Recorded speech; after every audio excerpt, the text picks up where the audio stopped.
क्या आप जानते हैं कि भगवान श्री राम के सबसे बड़े भक्त हनुमान जी का एक पुत्र भी था। इसका नाम था मकरध्वज। जी हाँ, मकरध्वज। लेकिन रहस्य की बात यह है कि आखिरकार मकरध्वज का जन्म हुआ कैसे। रहस्य इसलिए कि हनुमान जी पूरे जीवन में ब्रह्मचारी थे, तो मकरध्वज का जन्म हुआ कैसे।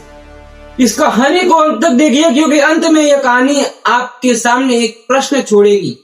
एक ऐसा प्रश्न, इसका आपके पास उत्तर शायद ही होगा। तो नमस्कार दोस्तों, मैं संदीप प्रजापत, बेहद स्वागत है आपका ओवर एक्सप्लेनर के इस पेज पर। आज बात करेंगे हम हनुमान जी के पुत्र के बारे में। इसका नाम था मकरध्वज। रामायण के अनुसार लंकापति रावण द्वारा जब माता सीता का अपहरण कर दिया गया, तो हनुमान जी उनको खोजने के लिए लंका के लिए कुछ कर दे। जब वो लंका पहुंचे तो उन्होंने अशोक वाटिका में माता सीता को खोज लिया। वहां पहुंचकर उन्होंने सीता माता को श्री राम जी का संदेश दिया। संदेश देते वक्त रावण के कुछ सैनिकों ने उन्हें देख लिया। देखते ही रावण के सैनिकों ने उन्हें रावण के सामने पेश कर दिया। रावण ने भगवान श्री राम तक ये संदेश पहुंचाने के लिए उनके पूंछ पर आग जला दी। अब हुआ कुछ ऐसा कि पूंछ को आग जलाते ही हनुमान जी ने उसी पूंछ की आग से पूरी लंका में आग लगा दी। लंका में आग लगाते ही पूरी लंका में तहलका मच गया। पूरी लंका में उत्पात छा गया।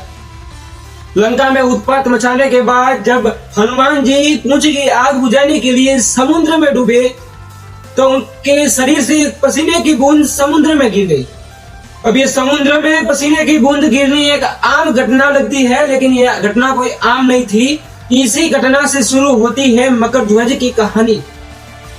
ये कहानी बहुत शानदार है, उसके लिए अंत तक कहानी से जुड़े रहिए। तो बात यह है कि जब वो पसीने की बूंद समुद्र में गिरी, तो उसको एक मछली ने निगल लिया। यह पसीने की बूंद कोई सामान्य पसीने की बूंद नहीं थी। ये हनुमान जी के शरीर के पसीने की बूंद थी, जो बहुत ही शक्तिशाली व दिव्य थे। और उसी पसीने की बूंद से एक मछली के पेट से जन्म होता है एक बालक का, जिसका नाम था मकरध्वज। मकरध्वज का आधा शरीर वानर जैसा था, तो आधा शरीर जलीय जीव जैसा था। उनका जन्म अद्भुत था, क्योंकि हनुमान जी ब्रह्मचारी थे, फिर भी उनका जन्म हुआ।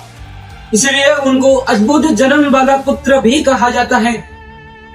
एक दिन पाताल लोक के राजा को वो बालक मिल गया। उसने उस बालक का पालन पोषण किया, उसको बड़ा किया, खिलाया पिलाया, उसे हर युद्ध शक्ति में पारंगत किया, और मकरध्वज युद्ध कला और शक्ति के सभी गुण सीख गया।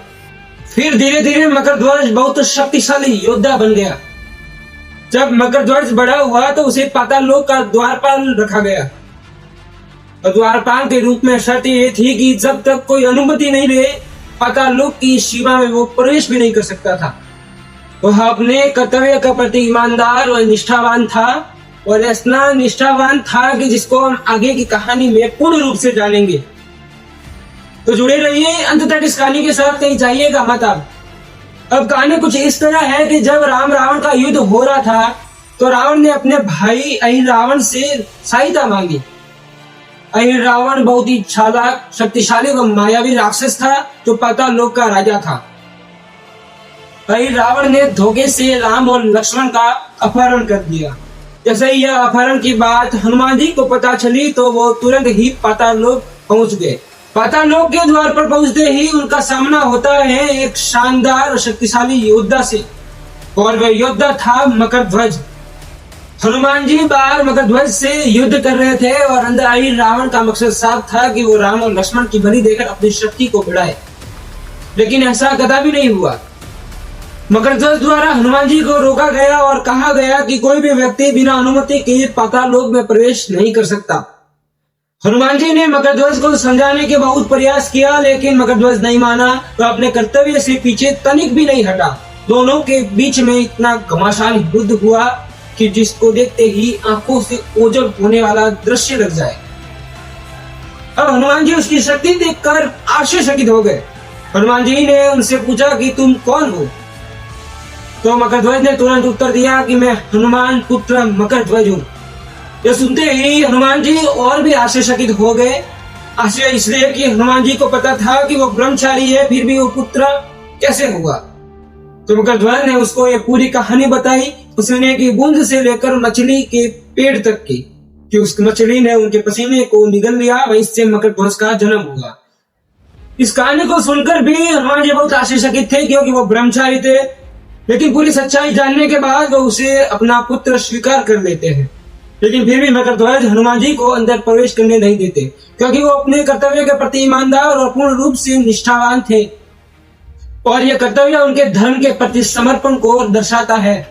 अंत में हनुमान जी द्वारा मकर ध्वज को परास्त किया गया और उसे बांध दिया गया और पाताल लोक की सीमा पर ही उसे छोड़ दिया, और हनुमान जी पाताल लोक में प्रवेश कर गए। हनुमान जी जैसे ही पाताल लोक में प्रवेश करते हैं तो उन्होंने सबसे पहले यही रावण का वध किया और राम और लक्ष्मण को मुक्त करवाया। मुक्त करवाते ही पाताल लोक से निकलते वक्त उन्होंने मकर ध्वज को मुक्त किया। मुक्त करते ही उसे पाताल लोक का राजा घोषित कर दिया। राजा घोषित करते ही हनुमान जी द्वारा उसे आशीर्वाद दिया गया।